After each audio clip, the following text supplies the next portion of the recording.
Hello and welcome to Scene at the Academy. I'm Dave Karger from Turner Classic Movies.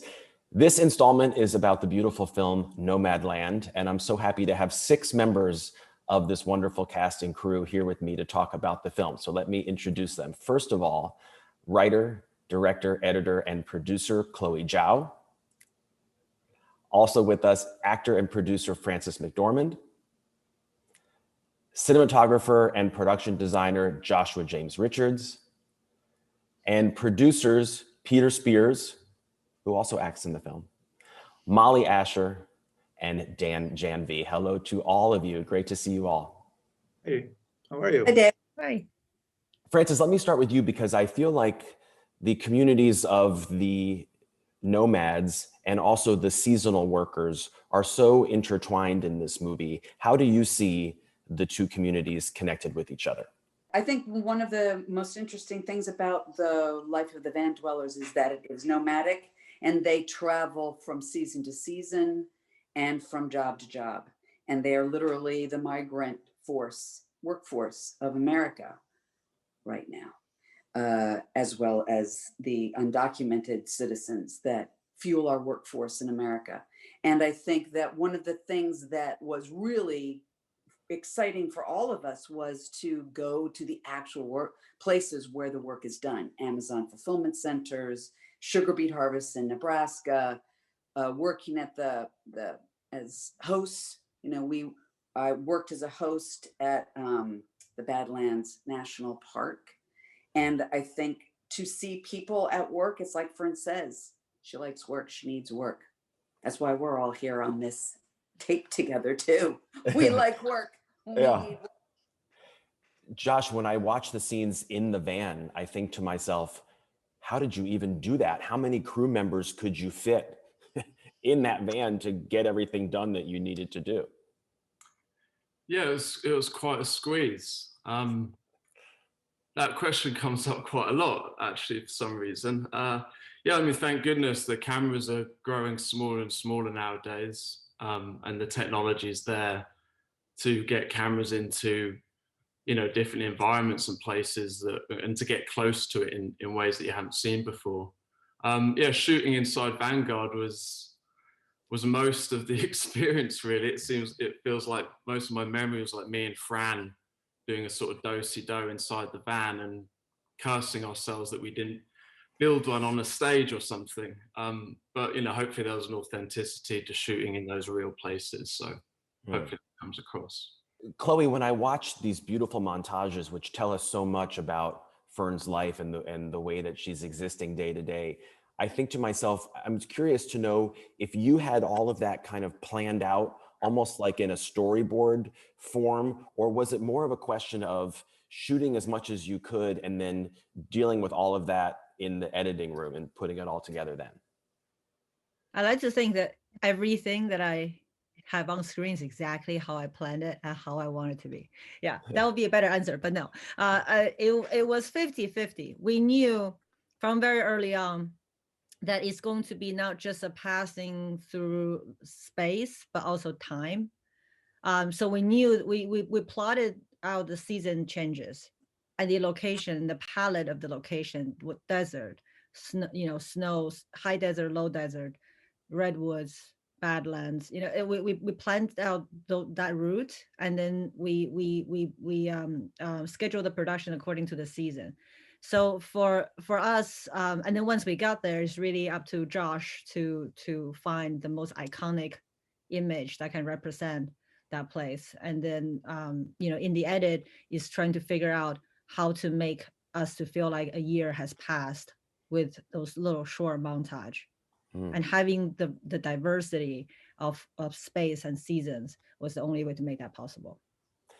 Mollye, your cast is made up of seasoned performers like Francis McDormand and David Strathairn, but also some non-professional actors who are so fantastic. How did you go about finding all of them? Well, I can speak to both the beef harvest and I guess the RTR van dwellers that were there. So for the RTR, it took a few months of gathering names and people that would be interested in being in the movie, and it was through Jessica's connections, and then Sue Ann Carlson, who does the 5-gallon bucket lesson in the RTR. She was a really great connector to the people that would be interested, and kind of culled all of that together along with pictures of their rigs.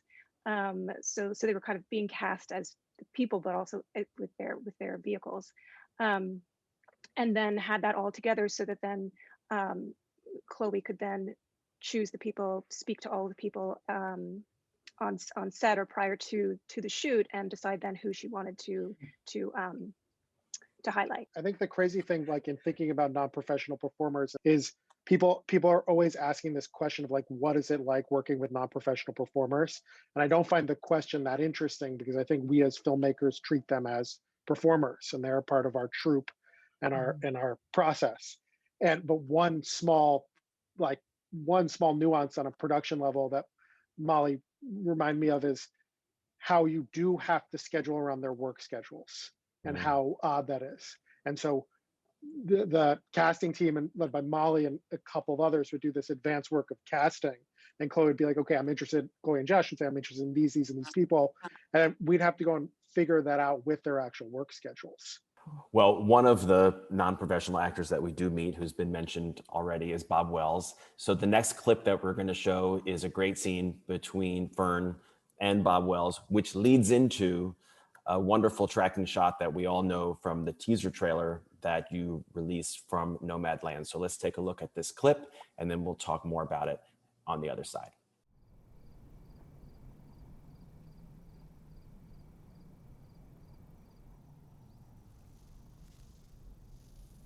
I can't imagine what you're going through, the loss of your husband and the loss of your whole town and friends and village, and that kind of loss is never easy.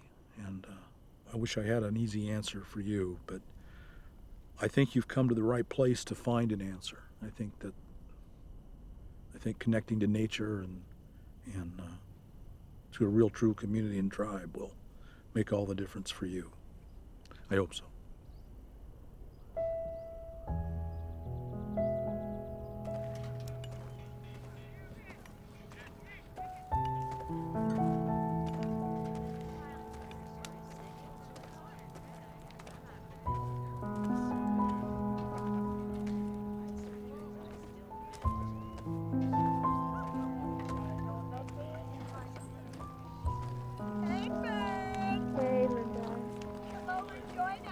I'm just gonna take a little walk. Be back soon.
Joshua, that tracking shot seems like it's so organic and effortless, but my understanding is that it was actually quite complex. Can you tell me about everything that went into getting that right?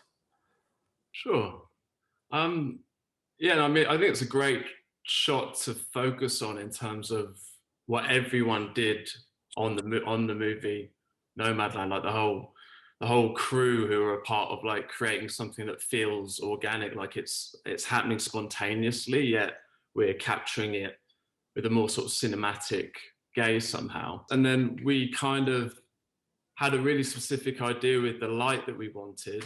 I'd taken note a few days previously of the way the sun kind of vanished behind the mountains of our location. And me and my gaffer, we took an exact note of just when that sun was on the hill, because it still gave everyone this backlight, but at the same time, it was soft enough because I knew I was exposing for the sky.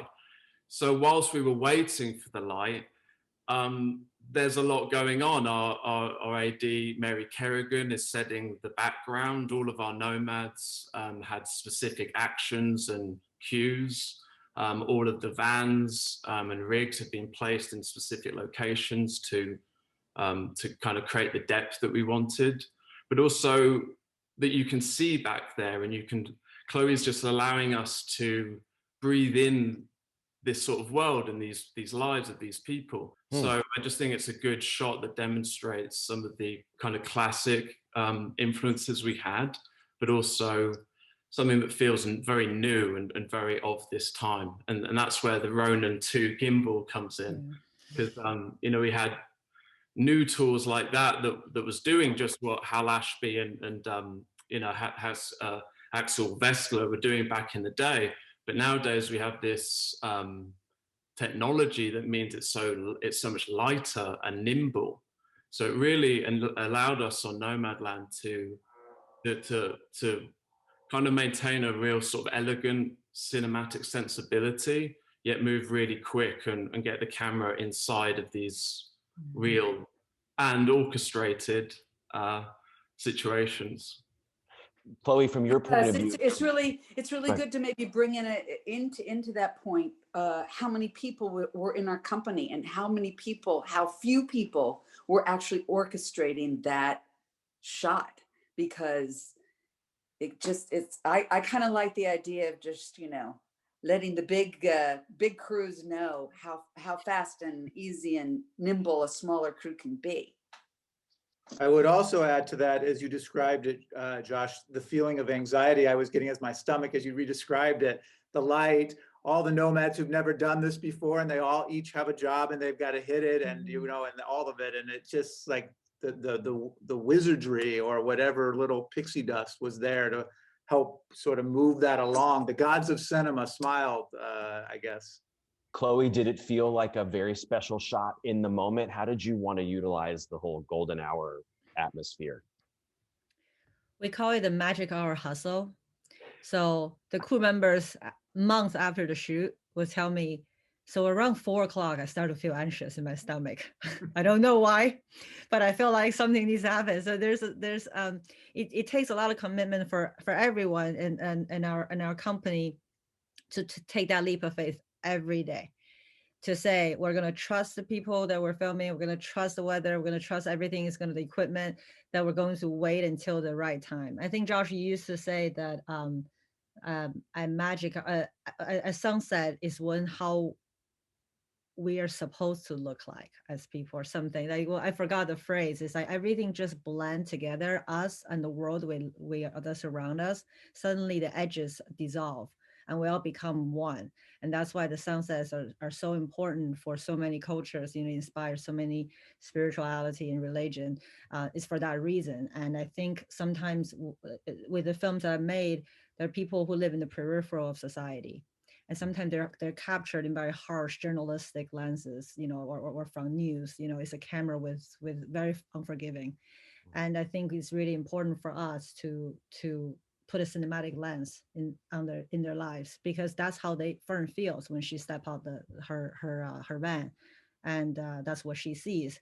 What she sees is more beautiful than we can actually ever capture, right? But we'll try our best to do it, so people understand why they chose that lifestyle. Mollye, the tracking shot, magic hour shot that we all have been talking about takes place at an event called the Rubber Tramp Rendezvous, RTR, as it's referred to, as you referred to it. Can you just tell everyone watching and listening to this about the importance of that event? Sure, yeah. I mean, a lot of the van dwellers, it can be a very solitary life, but there's once a year, they're all kind of come together to this area in Quartzsite, where they share different tips, but it also is a place of community too, where because like I said, it can sometimes be a very solitary life. They can all be together, and so we were staging this to be an early RTR. So where it only started out to be as like 50 people. And so we staged this to be right before the real RTR, which has now grown to be, I think that year it was 10,000 people came together. And so we gathered these 50 people in their vehicles and then, staged it. And they actually lived, they actually kind of created their own movie RTR, because like when we left with the camera, they were all living there. And so I think that also added to this lived in feeling, because they literally were living there and creating a community. Dan, from a production point of view, was there something particularly difficult or challenging about recreating the RTR? I certainly think it was the most challenging production standpoint that we took on as a team. To me, I think it speaks to the magic of the film is the degree to which you should have no idea what is staged and what is reality. And I think one of the themes of the conversation is the degree to which we go to great lengths for you not to know that. So RTR stands out as the single biggest production or art challenge that we took on in the film, because as Mollye said, we completely staged it from scratch. And the whole idea was for it to feel like an RTR. I think that there's a lot of practical considerations to go into that. And to me, it's a fascinating part of the process of working with Chloé, because what's amazing about how I think she makes movies is that it was a legitimate conversation of, do we actually shoot at the real RTR? And there were a lot of reasons we didn't. The first one, as Mollye said, is story-based, because the current RTR is just too big for when our story takes place. But then I think there's a much broader point that connects back to the tracking shot of, is we actually want to be able to control real environments for a cinematic practice that's not documentary based. And so I think if you combine the production infrastructure of staging this huge undertaking, which I think our crew would take huge pride in, with the tracking shot, to me, it's kind of emblematic of how many layers of reality we're playing with at every moment of the film. And I don't think any of this has to do with the experience. The viewer should not be thinking about that. But from a behind the scenes perspective, I think it's a fascinating experience. I have one last question for Chloé. Can you tell me a little bit about how the script may have changed or evolved after you cast and got to know some of the real life nomads that are in the movie? How did the script change to suit them? Because they are playing versions of themselves. Yeah, I mean, there's one main emotional journey for Fern, and then she branch out a little bit here and there, and that's where all the other characters comes in. So as I meet Swanky, and then I met with Bob, and then met Derek, and every time I meet someone, and then they would tell me a lot about their lives, and then there are certain parts of their lives I go, oh, I think that's going to fit into this part of Fern's life, right? And then I have to tweak what Fern is doing as well. So everything is sort of puzzled together that way. And to me, I think you will always be this way when I make films. I don't think the script will lock until last day of shooting. It could be challenging for the producing team, for the cast, but I don't know. It's the only way I know how to make films so far. Well, whatever you all did, it worked, and it worked beautifully. And I really appreciate you taking the time to talk about Nomadland with me for everyone watching. So thank you to Chloé Zhao, Frances McDormand, Joshua James Richards, Dan Janvey, Peter Spears, Mollye Asher, and thank you all so much for watching. Take care. Thank you. Thank you. Bye. Bye.